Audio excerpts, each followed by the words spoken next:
Hi guys, this is Vidur and I'm a senior systems engineer in Juniper Networks for Mist Wireless. And in today's video, we'll try to understand about the SLE capacity. Okay, this is the Mist dashboard and I see a live demo site created. Let me quickly change this to last 7 days so I have some good data. And the SLE we will discuss about briefly is the capacity SLE here. Let me zoom in and show you what I'm talking about. So capacity SLA is the measure of the RF spectrum that is available for the clients to send traffic.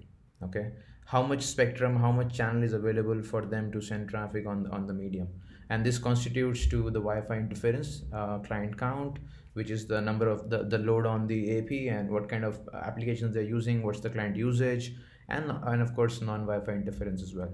So before I proceed, let me just quickly show you where to set the goal for this. In the settings tab, I click on capacity and it takes me to this particular page. Currently the goal is set to 40%, which means at all times 40% of the RF spectrum has to be available, which means 40% of the channel has to be available for the client to send traffic. I can drag it down to 30, 20, 50, whatever I want.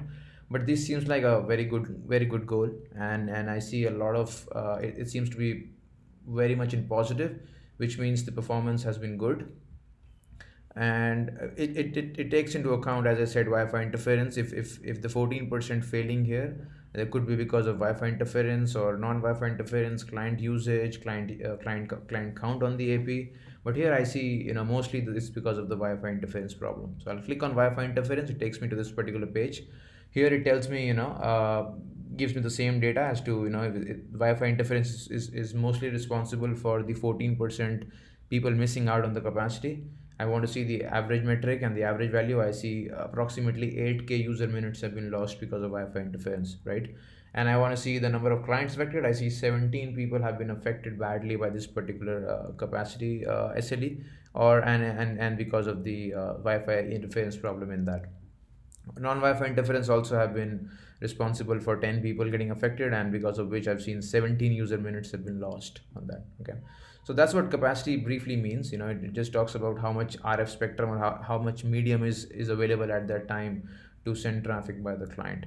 So yeah, this is about the capacity SLE. I hope this was helpful, guys. If you have any questions about the SLE, let me know, and we'll talk more about that in detail in the future videos, or I'll address the questions on the chat also.